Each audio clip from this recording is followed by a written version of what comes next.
Children in Uganda have been suffering in schools for generations.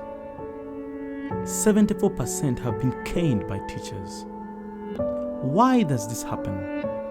Sometimes it's because people believe harsh physical discipline is a deterrent to bad behavior. Some use it as a weapon to gain power. Some adults just don't know any alternative to what they have experienced themselves. Thousands of people are working together as Crane and Viva in central and northern Uganda since 2004 to see children safe, well, and fulfilling their God-given potential.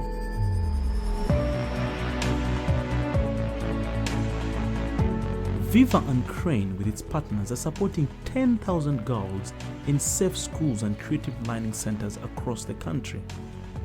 House of Joy is a nursery and primary school that clearly demonstrates how a school can become a safe place to learn.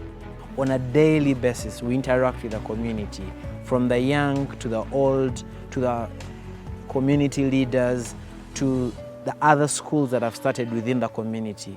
We empower the children to know that it is not a bad thing to report when you're in pain. So we encourage the children to be in a position where they can report, they can run to a person within the administration and report to them about the beating. But we didn't just stop at the children. We also taught the teachers. We engaged them in workshops, we engaged them in trainings where we showed them the value of not instilling fear in these children. We want to see every child learning in a safe school and improving in their learning outcomes as a part of the UKAID Girls Education Challenge project.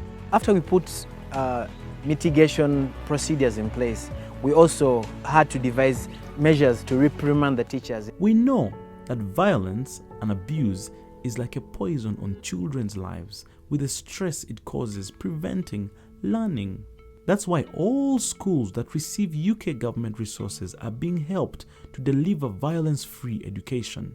The key things we value is our policies, and we ensure that everyone within the House of Joy community knows that this is the safeguarding policy of this place. And they know it not just by word, but they know the details of the policy. It doesn't just stop at being a procedure or a policy that causes reprimand.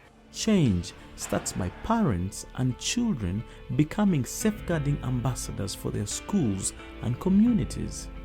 We have clubs where the youth ambassadors meet and they just talk about the challenges within the community.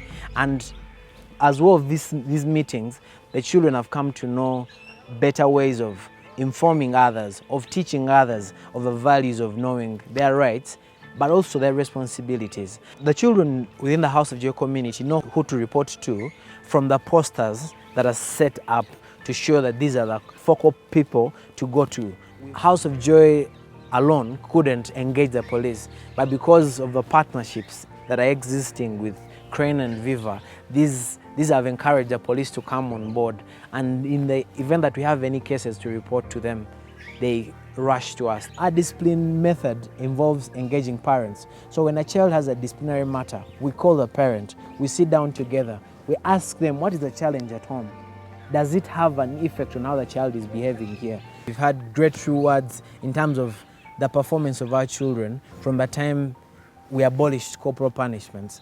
When you fail, you are helped to become better. You're rewarded positively when you achieve. The results have transformed, and from the last 2 years, our result was a second grade. For more information, contact Crane and Viva.